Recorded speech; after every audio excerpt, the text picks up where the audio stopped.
You're getting up out of your favorite chair, the soft one, the kind that hugs you a little when you sink into it, and as you push yourself up, your hand finds the armrest before your brain even decides it needs to. You don't think about it. Nobody does. But I want you to hold on to one specific, surprising fact for the next few minutes. The exact way your body performs that small, forgettable movement, how deep your hips and knees are willing to bend, and how much help you quietly ask for on the way back up, is something researchers have actually used to help predict how many years a person has left to live. Not a scare tactic, not a metaphor. A real measurement, published in a real medical journal, and later in this video, I'll show you exactly where that number comes from, because it connects directly to everything else we're about to cover. Here's what we're actually talking about today: the single biggest mistake people over 60 make with the squat. And I don't just mean the gym version, standing there with a barbell. I mean the 50 invisible squats hidden inside an ordinary day, standing up from the couch, lowering onto the toilet, picking a dropped set of keys off the floor, getting out of a low-car seat. Different costume, same movement, repeated constantly for the rest of your life. The mistake isn't about pain, and it isn't about bad form the way a gym mirror would show it to you. It's about a few inches of range of motion that most people gave up years ago without ever consciously deciding to. This isn't going to be another video telling you to listen to your body or take a joint supplement. I'm going to walk you through exactly what happens inside your hip muscles, your cartilage, your bones, and even your own nervous system when that range gets cut short, using real, named research the whole way through, so that by the end, you'll know precisely why a few more inches, earned back the right way, might be doing more for you than anything else in your routine. Let's start with what you can actually feel, because that's where this mistake hides in plain sight.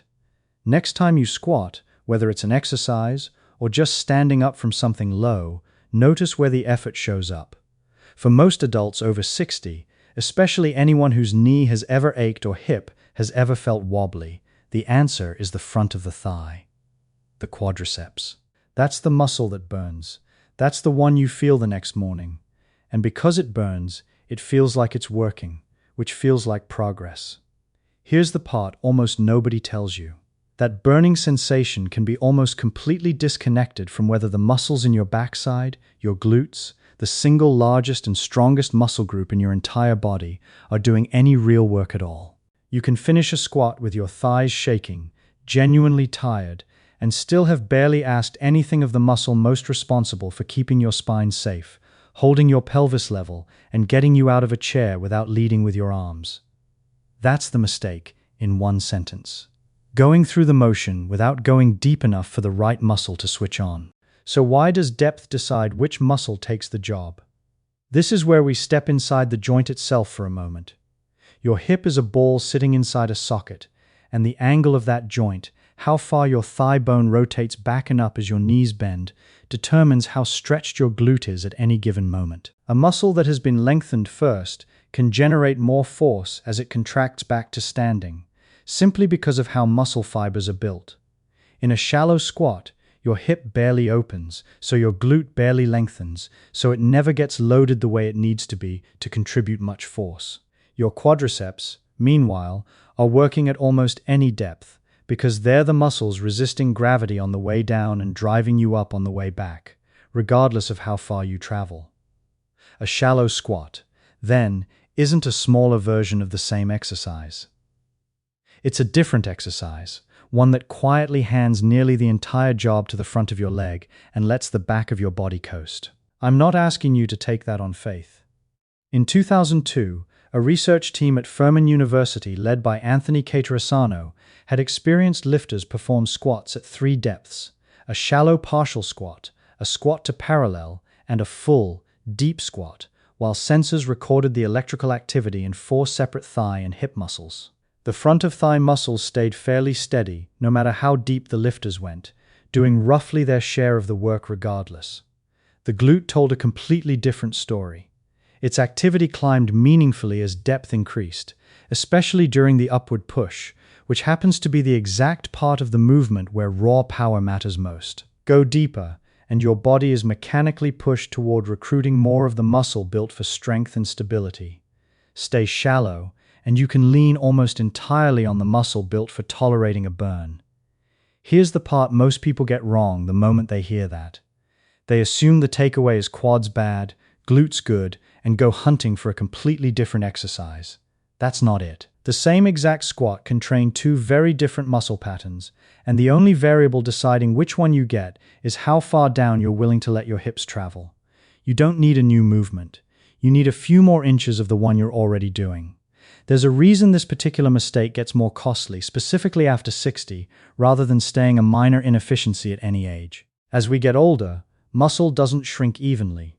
Research on aging muscle has repeatedly found that the fibers lost fastest tend to be a specific type, sometimes called fast twitch or type I fibers, the fibers built for quick, powerful, forceful contractions rather than slow endurance. These are precisely the fibers you'd call on to catch yourself if you stumbled, to rise quickly from a chair instead of hauling yourself up, or to recover your balance the instant it shifts.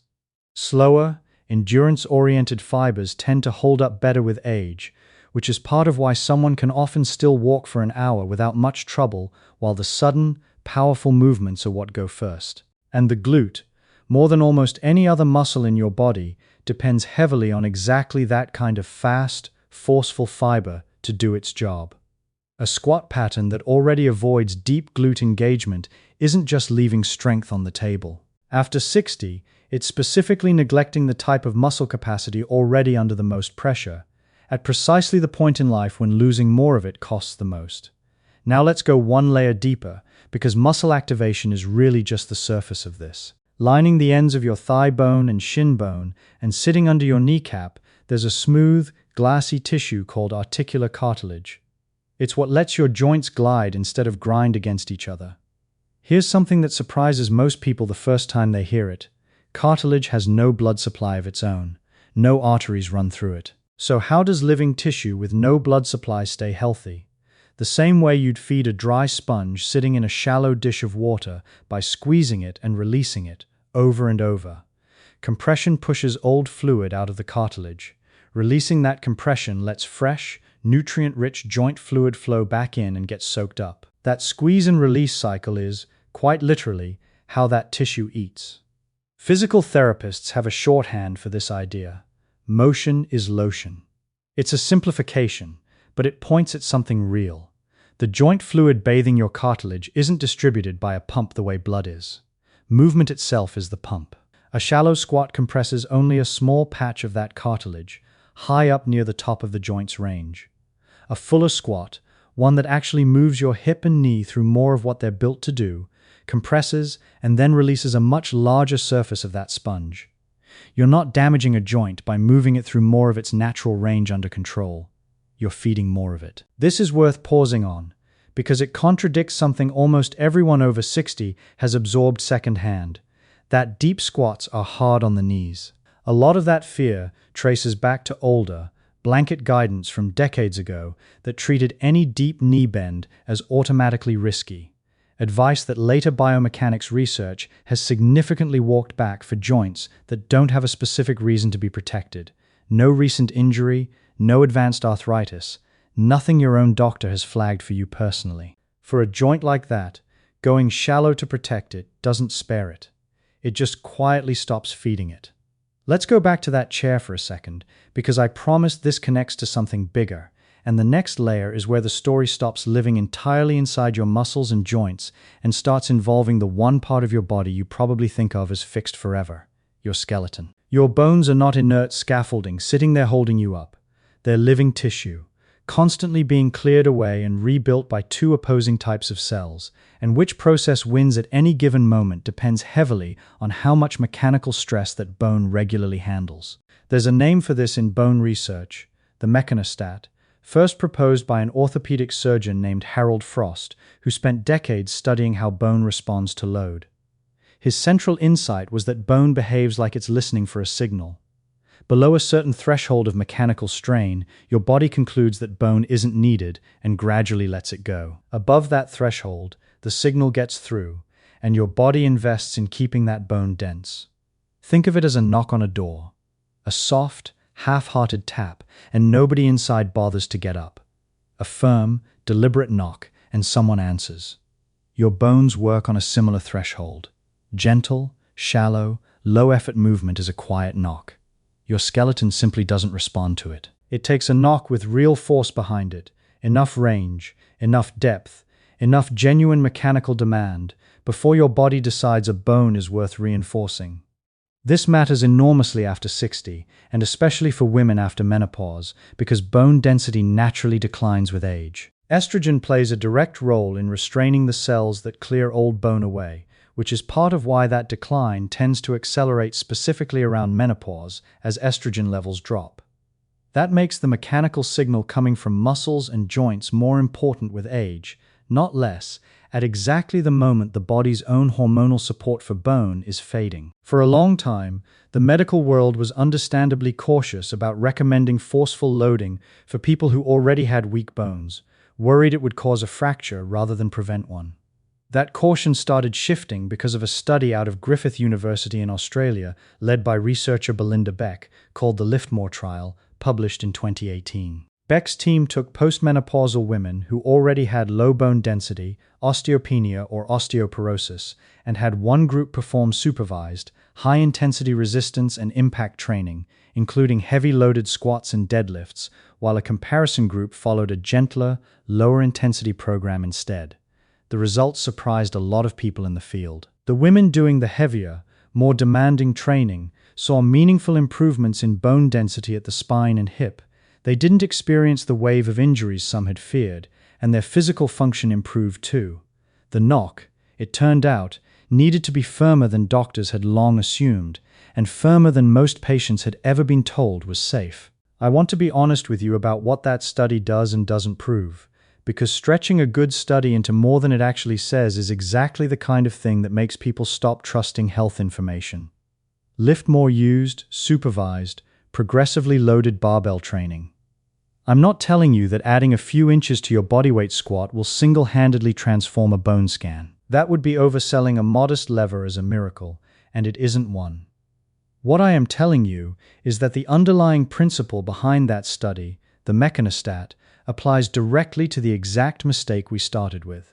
A squat that's cut short doesn't just under-recruit your glutes and underfeed your cartilage, because it reduces both how far your joints travel and how much force your muscles generate near the bottom of the movement. It also produces a smaller mechanical signal at the bone itself, a quieter knock. Depth isn't the only lever for bone health, and it's no substitute for genuinely progressive loading. But it's one lever, sitting inside a movement you're probably already doing, that a lot of people are leaving completely untouched. Everything so far has happened on the inside. Muscles you can't see working harder, cartilage quietly being nourished, bone cells responding to a signal you can't feel directly. Let's bring this out into the real world, because now it stops being abstract and starts explaining something you can actually observe in the people around you. Remember that chair from the start of this video? In 2012, a physician named Claudio Gil Arujo, working out of a clinic in Rio de Janeiro, published a study built almost entirely around a version of that exact movement. He and his colleagues tested more than 2,000 adults, ranging from their 50s into their 80s, on one simple task: sit down on the floor, then stand back up, using as little help from your hands, knees, or forearms as possible. Each person received a score based on how much assistance they needed. Then the researchers did something most fitness tests never bother to do. They waited. And they kept following those same people for years afterward. What they found was striking. The people who needed more support to complete that simple sit and rise had a meaningfully higher risk of dying over the following years than the people who could do it with little or no help at all, even after accounting for other health factors. Part of why that test predicts so much isn't that the floor itself is dangerous. It's that getting up off it cleanly requires several systems working together at once: strength, flexibility, balance, and coordination. So a low score isn't really measuring one specific weakness. It's a fast readout of your entire physical reserve, compressed into a single unassisted movement. Here's why that connects directly to everything we've covered. Getting up off the floor without using your hands requires real hip flexion, real glute engagement, and real strength through a genuine range of motion, not a token few inches. Someone who has spent years quietly shortening their squats, avoiding depth, letting the front of the thigh handle everything, doesn't just lose a number on some strength test. They lose the physical vocabulary for that movement altogether. And that loss rarely stays contained to squats. It shows up as needing a hand on the armrest. It shows up as avoiding low chairs or the floor entirely. Eventually, it shows up as a higher risk of falling, because a body that has forgotten how to move through a full range under control has less margin for error the moment it stumbles. So let me say the next part plainly, because I think it's the most important sentence in this entire video. The shallow squat isn't just a wasted rep. It's a slow, invisible retreat from a movement pattern your body needs to hold on to for the rest of your life. Every time you avoid the bottom of a squat, you're usually not resting a joint that needed rest. You're rehearsing the exact limitation that eventually becomes permanent. Now here's a question worth sitting with for a moment. If the benefits of going deeper are this real, why does almost everyone drift toward shallow anyway, without ever deciding to? The answer isn't laziness, and it isn't really about knowledge either. Plenty of people who understand all of this still squat shallow. The real answer lives in psychology, not physiology, and it's worth understanding on its own, because it's the reason this mistake tends to get worse over time instead of better. In the year 2000, psychologists Johann Vlaen and Stephen Linton described something called the fear avoidance model, built to explain a pattern they kept seeing in people recovering from musculoskeletal pain. The pattern goes like this. A joint gives you one uncomfortable moment, a twinge in the knee at the bottom of a squat, a pinch in the hip getting up from the floor, and completely reasonably, you avoid that exact position next time. That avoidance feels like the responsible choice. It feels protective. But avoiding a range of motion doesn't just skip one uncomfortable moment. It also stops you from ever proving to your own nervous system that the position is safe. So the next time you approach that depth, it doesn't feel more familiar. It feels less familiar, a little more foreign, a little more uncertain, which makes avoiding it again feel like the even more sensible choice. Around and around it goes, and each pass through that loop trims a little more range off the bottom of your squat, with no single dramatic moment you could point to and say, that's when it happened. You can usually spot this loop if you know what to look for. It's holding the kitchen counter during a stretch for so many years that you no longer remember when it started, or whether you still need to. It's stopping the downward part of a squat an inch or two before true depth, every single time, not because of any current pain, but because of a slight unease that never actually gets tested. None of that looks dramatic or obviously wrong in the moment. That's exactly what makes it so easy to miss, in yourself and in the people you love. This is exactly why the mistake we've been discussing rarely announces itself. Nobody wakes up one day and decides to stop using their glutes, stop feeding their cartilage, and stop knocking hard enough on their own skeleton. It happens one small, reasonable feeling retreat at a time, and the body adapts to whatever range you actually ask of it, nothing more, which is genuinely good news, because a loop that was learned through avoidance can be unlearned through the opposite, controlled, successful exposure to the exact range you've been skipping. That's not a metaphor either. It's the direct, practical implication of everything we've just covered, and it's exactly where I want to take you next. Before we get into it, one honest caveat, because I would rather say this plainly than leave it out. If you have a joint replacement, significant arthritis, a recent injury, or any condition your own doctor or physical therapist has already given you specific guidance about, that guidance comes first, always.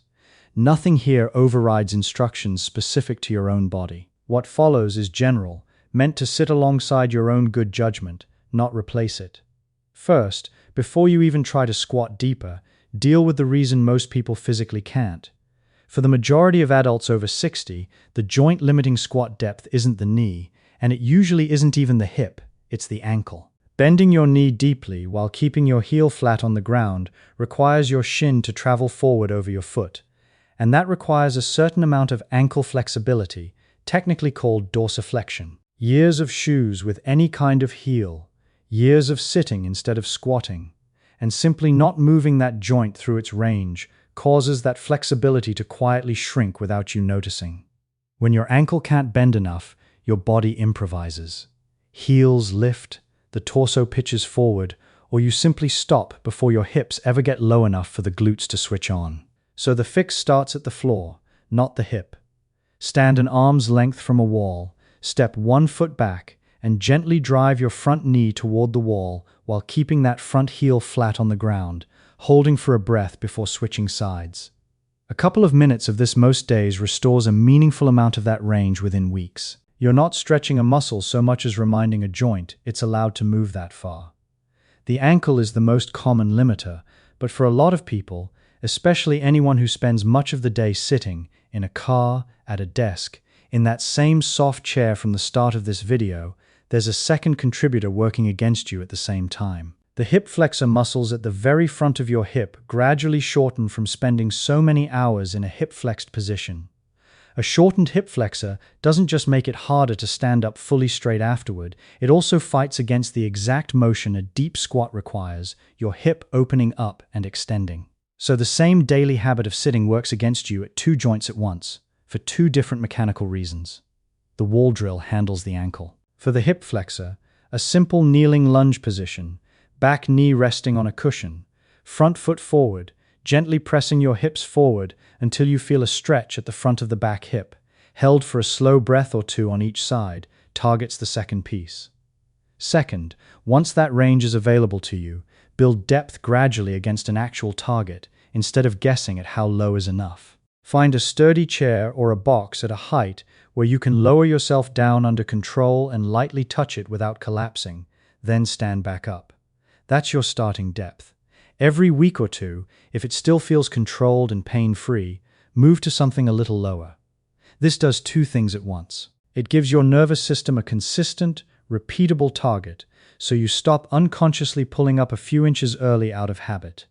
And it gives you honest, physical proof of progress. A lower box each month is direct evidence that your available range and the muscles depending on it are both genuinely improving. As a general starting rhythm, most people do well practicing this 2 or 3 times a week, for somewhere around 8 to 12 controlled repetitions, enough to build real familiarity with the position without so much fatigue that your form falls apart on the last few. Third, if balance or confidence is what's actually stopping you, and for a lot of people, that's the honest answer, more than pain or stiffness, use support on the way down until you don't need it anymore. Standing in front of a sturdy countertop, or holding a rail with one or both hands, lets you explore several more inches of depth completely safely, because your arms can catch you the moment anything feels unstable. This isn't a lesser version of the exercise, and it isn't cheating. It's how you separate the strength question from the balance question, so you can build the first without being limited by the second. And here's the part that connects straight back to the psychology we just covered. Every controlled rep you complete at a depth that used to feel uncertain is a small, direct message to your own nervous system that the position is safe. That's not encouragement, that's literally the mechanism by which the avoidance loop gets interrupted. Over time, as depth and confidence both build, the support becomes a light touch, then just a formality. A simple way to know you're getting there. If you can complete a full set with only your fingertips resting on the counter rather than real weight through your hands, your legs are already doing the work. The support has become insurance, not a crutch. Fourth, once you're comfortable moving through a fuller range, pay attention to where your weight sits in your foot as you stand back up.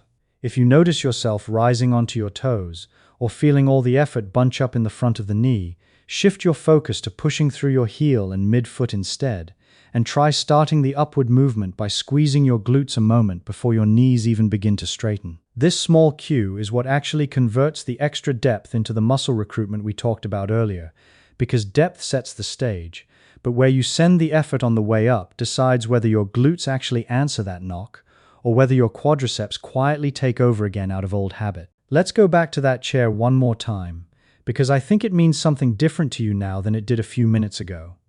That ordinary moment of pushing up out of a low seat was never really about the chair. It was a small, honest readout of years of choices your body has been making without ever asking your permission. How far you've allowed your joints to travel, how much you've asked of the muscles built to carry you, how loudly you've been knocking on your own skeleton, and how many times a small, reasonable feeling retreat has quietly become the new normal. None of that is a verdict. It's closer to a habit, learned the same way the avoidance was learned, one rep at a time, which means it can be earned back the exact same way. There is a kind of aging that has nothing to do with the number of birthdays someone has had, and everything to do with the size of the movements they're still willing to make. Two people born in the same year can end up with entirely different relationships to a low chair, a bathtub, or a floor, and the difference usually isn't luck. It's how many inches of themselves they kept asking for, year after year, instead of quietly agreeing to need less. The mistake at the center of this whole video was never really about squats. It was about the quiet, sensible-sounding decision to do a little less than your body is actually capable of, repeated thousands of times, until a little less became the only range you had left. The fix isn't dramatic. It isn't a new supplement, a new machine, or a new diet. It's a few honest inches, earned back on purpose, inside a movement you were already doing every single day without noticing. So the next time you feel yourself pulling up a little early, in a workout, or just standing up from a chair, you'll know exactly what that pause is quietly costing you, and exactly what it takes to close it.